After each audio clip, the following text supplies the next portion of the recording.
మహిళల ఆరోగ్యం ఈ కూటమి ప్రభుత్వం లక్ష్యమని, మహిళలను అన్ని విధాలా ముందుకు తీసుకువెళ్లడానికి కూటమి ప్రభుత్వం కృషి చేస్తుందని బీసీ జేఏసీ రాష్ట్ర ఉప అధ్యక్షులు, రాష్ట్ర Chettibalija welfare and development corporator director Chappidi Venkateswararao పేర్కొన్నారు. కాకినాడ రూరల్ కోవాడ గ్రామంలో స్వచ్ఛానారి సశక్త పరివారం కార్యక్రమంలో భాగంగా జరిగిన ఉచిత వైద్య శిబిరానికి అతిథిగా విచ్చేశారు.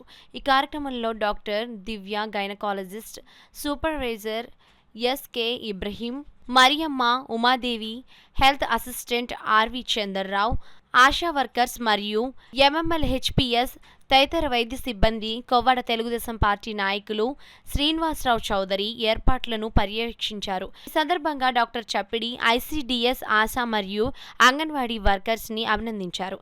ముఖ్యంగా స్త్రీలలో రక్తహీనత, బీపీ మరియు మధుమేహం అలాగే క్యాన్సర్ని ఎలా నిర్ధారించాలో తదితర పరీక్షలు, రక్త పరీక్షలు ఉచితంగా నిర్వహించి మందులు పంపిణీ చేశారు. కార్యక్రమంలో రమణరాయుడు, వెంకటేష్, నులకృతి ప్రకాష్, లక్ష్మణరావు, సిరప్, వీరభద్రరావు, రాష్ట్ర గౌడ్ కార్పొరేషన్ డైరెక్టర్ మట్టా ప్రకాష్ గౌడ్, సుందరపల్లి రాఘవ, పప్పు పాపారావు, పి సత్యనారాయణ, ఉమా, సతీష్, వన్యసయ్య తదితరులు పాల్గొని జయప్రదం చేశారు.